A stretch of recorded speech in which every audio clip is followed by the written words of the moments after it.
جو چیز ایمان والوں سے مطالبہ کر رہا ہے تو ایمان والوں کو چاہیے کہ اس چیز پر عمل پیرا ہو. اگر وہ شخص اس چیزوں سے روگردانی کر رہا ہے، پھر رہا ہے اور کتاب اللہ پر عمل نہیں کر رہا ہے تو وہ انسان بڑے خسارے میں ہیں، حتیٰ کہ اس ایمان سے خارج ہونے کا خدشہ ہے. آپ نے کہا عمل تو تب کرے گا، پہلے میرا عقیدہ کیا ہونا چاہیے کلام پاک کے بارے میں اپنے عقیدے کے اعتبار سے جاننا چاہتا ہوں. ایمان عقیدے کا نام ہے. جی دیکھو، ہمارا اور آپ کا عقیدہ یہ ہونا چاہیے آمنت باللہ و ملائکتہ و کتبہ. سب سے پہلے جو عقیدہ ہمارا ہونا چاہیے کہ میں ایمان لاتا ہوں اللہ پر اور اس کے رسولوں پر اور اس کی کتابوں پر. یہ ہمارے اوپر ضروری ہے، فرض ہے. اگر ہم اس چیز سے انحراف کر رہے ہیں، پھر رہے ہیں، تو پھر یہ بڑی ناکامی ہے اور ہمارے ایمان سلب کرنے کا خدشہ ہے. تو آمنت باللہ و ملائکتہ و کتبہ و رسولہ، آپ جب ان رسولوں پر اور نبیوں پر جب ایمان لے آئے ہو تو ہماری اور آپ کی ایک ذمہ داریاں عائد ہو جاتی ہے، بڑھ جاتی ہے. جب کتاب اللہ جو چیز ہم سے تقاضا کر رہا ہے، کتاب اللہ پر ہمیں کس طرح عمل کرنی چاہیے وہ ہم سے مطالبہ کر رہا ہے، تو ہمیں کتاب اللہ ہی پر عمل کرنا چاہیے. اگر ہم اس سے پھر کر کے عمل کر رہے ہیں تو پھر ہمارا بہت بڑا نقصان ہے، خسارہ ہے. یہ ایک ایمان والوں کا عقیدہ یہی ہونا چاہیے. جب وہ شروع میں جو ابتدائی کلمات میں جو سکھایا جاتا ہے کہ آمنت باللہ و ملائکتہ و کتبہ و رسولہ پر ایمان لانا ضروری ہے. ناظرین، جیسا ہی مولانا صاحب نے کہا کہ ایمان لانا ضروری ہے، یقینی طور پر ایمان لانا ضروری ہے. کتاب کے بارے میں ایک میرا عقیدہ سب سے پہلا جو ہوگا وہ یہ ہوگا، جیسے مولانا صاحب نے کہا میں ایمان لایا اللہ پر، اس کا ترجمہ کر دیتا ہوں، اللہ پر، اس کی کتابوں پر، اس کے فرشتوں پر، جو اس کا ایمان کا وہ ہے، اور قیامت کے دن، اچھی بری تقدیر پر، قیامت کے دن پر، دوبارہ سے اٹھائے جانے پر. لیکن یہاں پر کتابوں کا ذکر ہوا. کتابیں اور جو پہلی کتابیں تھیں، حالانکہ صحیفے تو بہت نازل ہوئے، لیکن جو کتابیں نازل ہوئیں وہ 4 بڑی کتابیں، توریت، زبور، انجیل. لیکن ان کتابوں میں تحریف کر دی گئی. میرا عقیدہ جو آج کے دور میں وہ یہ ہوگا کہ کتاب اللہ کے لیے کیا ہے، کلام پاک کتاب اللہ ہے، یعنی کہ اللہ تعالیٰ کا کلام ہے. سب سے پہلا میرا یہ عقیدہ یہ ہوگا. پھر اس کے بعد آئیں گے کہ اس کے اندر کوئی بھی تحریف نہیں کی گئی ہے. یہ میرا ایک عقیدہ ہوگا. جب میں نے یہ عقیدہ مان لیا اور یہ میں نے عقیدہ کر لیا کہ یہ اب کلام اللہ ہے، یعنی کہ اللہ کا کلام ہے. اللہ مطلب صفات باری تعالیٰ ہو گیا نا ایک طرح سے، اللہ تعالیٰ کا کلام ہو گیا. جب میں اللہ تعالیٰ کا کلام ہے، اب میرے اندر ایک تجسس پیدا ہونا چاہیے کہ اب میں اس کو پڑھوں. اب پڑھنے کے تقاضے کیا ہیں؟ دیکھیے، کتاب اللہ جو ہے یہ آسمانی تمام کتابوں کا نچوڑ ہے، خلاصہ ہے. اب پڑھنے کا تقاضا یہ ہے کہ اس کا علم سیکھنا ہر انسان پر فرض ہے، کیونکہ ہماری جتنی بھی عمل ہے اور جتنی بھی چیزیں ہیں، دنیا کی تمام چیزوں کا تعلقات کتاب اللہ ہی کے ذریعے، چاہے وہ معاملات کا تعلق ہو یا اور کسی طرح کے تعلقات ہو، یہ تمام تعلقات کتاب اللہ سے. اور ہمارا پڑھنے کا تقاضا یہ ہے کہ ہم کتاب اللہ کو پڑھیں. جب ہم پڑھیں گے تو ایمان میرا تر و تازہ ہوگا.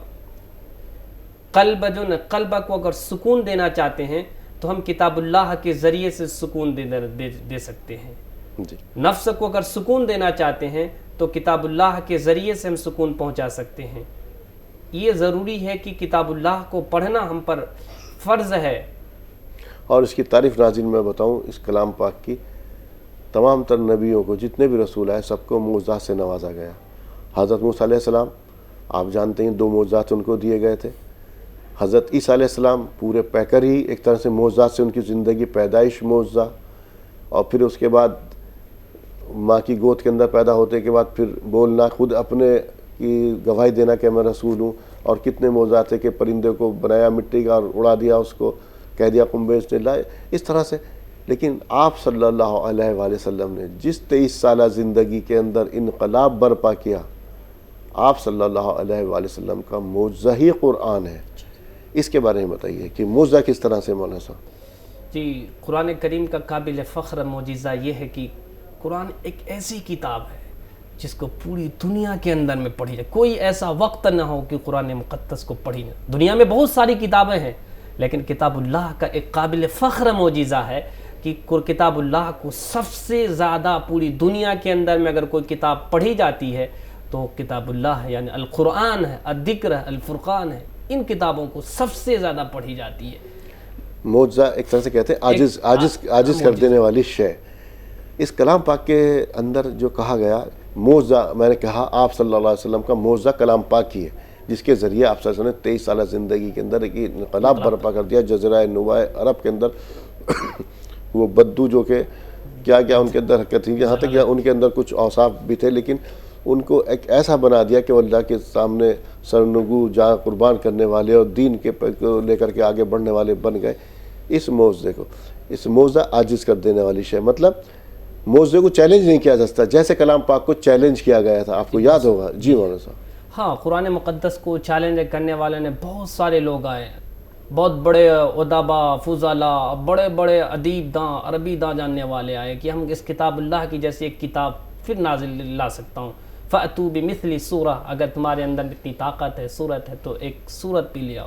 تو اس کی گھمنڈی کو توڑنے کے لیے، اس کی فخر کو توڑنے کے لیے اللہ تبارک و تعالیٰ نے حروف مقطعات کو لا کر کے ان کی گھمنڈ کو توڑا۔ الف لام را، لو اب گھمنڈی ہے، اس کی پہلے گھمنڈی ایک سورہ کی بات ہوئی، پھر ایک آیت کی بات بھی جی۔ اس طرح ترتیب سے اس کی جو فخر کو، اس کی گھمنڈ کو، اس کو جو اپنے ناز و نخرے پر، اپنی بلاغت پر، ادب پر انہیں بہت زیادہ ناز و نخرہ تھا کہ اس کے ذریعے سے ہم کتاب اللہ جیسی ایک دوسری کتاب نازل کر سکتے ہیں۔ لیکن اور وہ تو اپنی فراست، بلاغت اور عربی زبان میں بڑی فراست، بڑی بلاغت اللہ تعالیٰ نے رکھی ہے، اس کے اوپر تو ان کا یہ سمجھ لیے جیسے اس پر تو ان کا کمانڈ حاصل تھا۔ تو وہ تک جب انہوں نے چیلنج کیا تو ان کا حال کیا ہوا؟ جی جی ان کا حال قرآن مقدس کی ایک سورت بھی نہ لا پایا، جی سورت ایک جز بھی نہ لا سکا۔ تو اس طرح سے ناظرین سے کہتے ہیں، میں نے کہا کہ معجزہ کے عاجز کر دینے والی شے، تو یقینی طور پر آپ صلی اللہ علیہ وسلم کا معجزہ کس طرح سے ہوا کہ اس کو کس نے بھی چیلنج کیا دنیا کے اندر، لیکن کوئی آدمی ایک سورہ کیا، ایک آیت کیا، جو لفظ مقطعات ہے اس طرح کا بھی کوئی لفظ لا کر کے نہیں دے سکا۔ تو یہ یقینی طور پر اس طرح سے زندہ جاوید ہے، اور یہ یقینی طور پر اللہ تعالیٰ کا کلام ہے، اور یہ اللہ تعالیٰ کی یعنی کہ آپ صلی اللہ علیہ وسلم کو اللہ تعالیٰ کا عطا کردہ معجزہ ہے۔ ناظرین، اگر آپ کو کسی بھی طرح کوئی مسئلہ درپیش ہے، دنیاوی دینی کسی بھی طرح کا، تو آپ ہمیں کال کر سکتے ہیں۔ مولانا صاحب قرآن اور حدیث کی روشنی میں آپ کی صحیح رہنمائی فرمائیں گے۔ جی مولانا صاحب، اب آتے ہیں اس کے دوسرے پہلو کی طرف۔ امت مسلمہ، آپ کو یاد ہوگا کہ وہ تاریخ تھے، سمجھے، وہ معزز تھے زمانے میں مسلمان ہو کر، ہم خارق میں تاریخ قرآن ہو کر۔ کیوں؟ جی امت مسلمہ، ابھی ہم جائزہ لیتے ہیں امت مسلمہ جو اگر آج خستہ حالت کا جو شکار ہے، یہ ان کی کرتوت ہے۔ مولانا محمود حسن دیوبندی رحمۃ اللہ علیہ جب مالٹا کی جیل میں رہ کر کے، جب وہ اصل مالٹا شیخ الہند مولانا محمود حسن دیوبندی رحمۃ اللہ علیہ حالانکہ استاذ الاساتذہ ہے اور کافی لوگوں کو درس و تدریس دیے، کافی عرصے تک درس و تدریس جیل میں 3 سال جب مالٹا کی جیل سے جب وہ دارالعلوم میں آئے تو وہاں پر ایک رات عشاء کی نماز کے بعد انہوں نے ایک حلقہ بنایا۔ اس حلقے کے اندر میں مولانا نے کہا ہم نے جو مالٹا کی جیل میں جو سیکھا، جو سبق سیکھا، جو قابل آموز سبق سیکھا ہے، وہ سبق یہ ہے کہ ہندوستان جو پوری دنیا میں مسلمان جو دینی اور دنیاوی لحاظ سے کیوں پریشان ہیں۔ ایک سوال انہوں نے اپنے شاگردوں سے کیا تو وہاں پر انہوں نے سب ایک دم سب غور و فکر ہو کر سننے لگے، کیا مولانا تو ہمیشہ اس لائن میں رہے، درس و تدریس کے لائن میں رہے، لیکن پھر یہاں ایک سوال کیوں اٹھتا ہے؟ تو انہوں نے کہا دیکھو ہم نے 2 چیز وہاں سیکھا ہے۔ سب سے پہلی بات یہ ہے کہ دینی اور دنیاوی لحاظ سے جو ہم آج پستے جا رہے ہیں اور نیچے کلاس میں جا رہے ہیں، سب ہمیں آج تعصب کی نگاہوں سے دیکھ رہے ہیں۔ اس کی ریزن کیا ہے؟ انہوں نے بتایا کہ یہ ہے کہ لوگ کتاب اللہ جیسی کتاب کو ترک کر دیا۔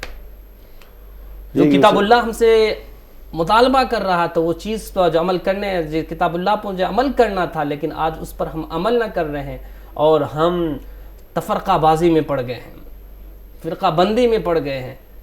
اب میں یہاں سے عزم مصمم کر کے آیا ہوں، پختہ ارادہ کر کے آیا ہوں، جب جو کافی اب زندگی کی جو سال ہم پر باقی رہے، اب میں اس فیلڈ میں کام کروں گا، جگہ جگہ قریہ دینی مکاتب کو قائم کروں گا اور قرآن کی تفاسیر کو عام کروں گا، لوگوں میں دینی تعلیم کی بیداری کو جگاؤں گا، کتاب اللہ سے ان کا رشتہ لگاؤں گا اور تعلیمی میدان میں ان کو لے کر جاؤں گا، اور جو لوگ بھٹکے ہوئے ہیں، راہ راستہ سے بھٹکے ہوئے ہیں، ان کو سیدھے راہ پر لانے کی پوری کوشش کروں گا اور جگہ جگہ مکاتب قائم کر کے کتاب اللہ سے آراستہ اور پیراستہ کروں گا. آج سے میں نے یہ عزم مصمم کر لیا اور میرا یہی ارادہ ہے. تو یہی ذمہ داری اب سارے امت مسلمہ کے ہر فرد پر لیکن پڑتا ہے. افسوس ایسا ہو نہ سکا، حالانکہ ان کے بڑے کیٹیگوریکلی الفاظ ہیں. وہ مجھے یاد ہے کہ جس ٹائم اسیر مالٹا شیخ الہند مولانا محمود الحسن صاحب آئے تھے تو دیوبند ایک پورا جمع غفیر تھا، بہت بڑے بڑے عالم، یہاں تک کہ مولانا شاہ کشمیری رحمہ اللہ اور بہت بڑے عالم جو تھے، جب ان سے خطاب کرتے ہوئے کہا کہ ہم نے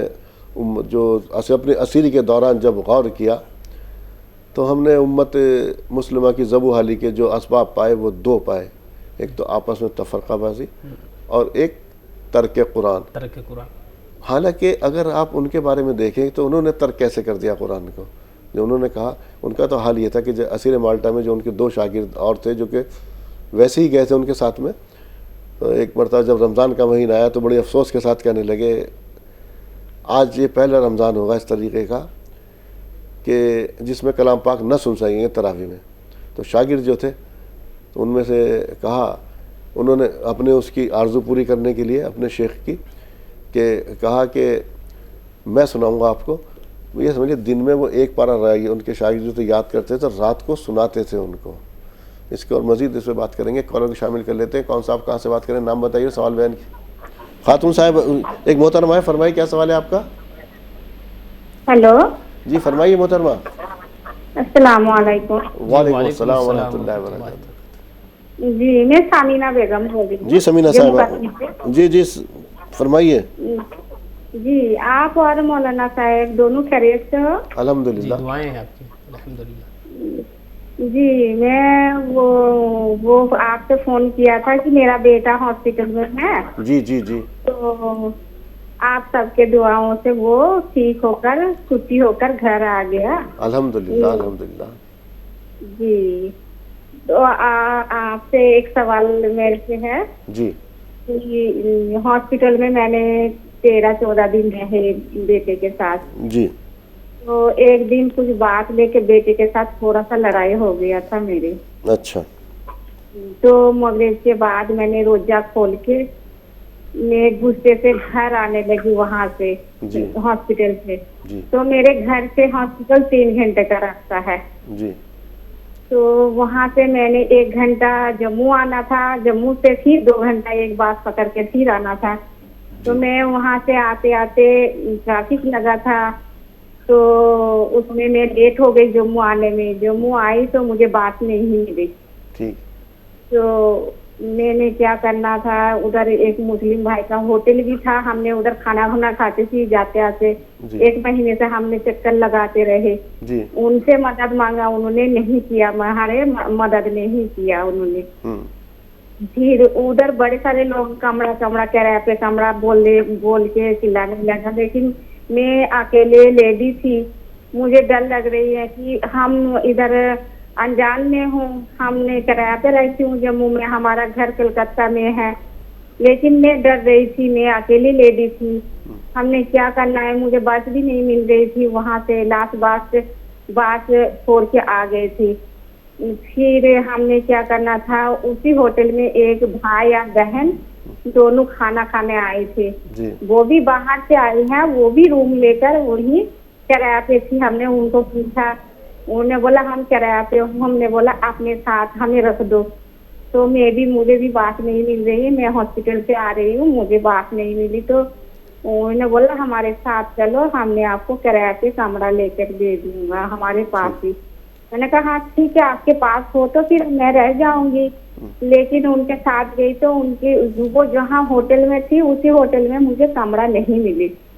وہ دوسرے ہوٹل میں وہ لوگ بولتا ہے دوسرے ہوٹل میں لے کے دے دوں گا. پھر میں نے نہیں مانا، مجھے بھروسہ نہیں تھی، وشواس نہیں ہو رہی تھی، میں اکیلی لیڈی تھی.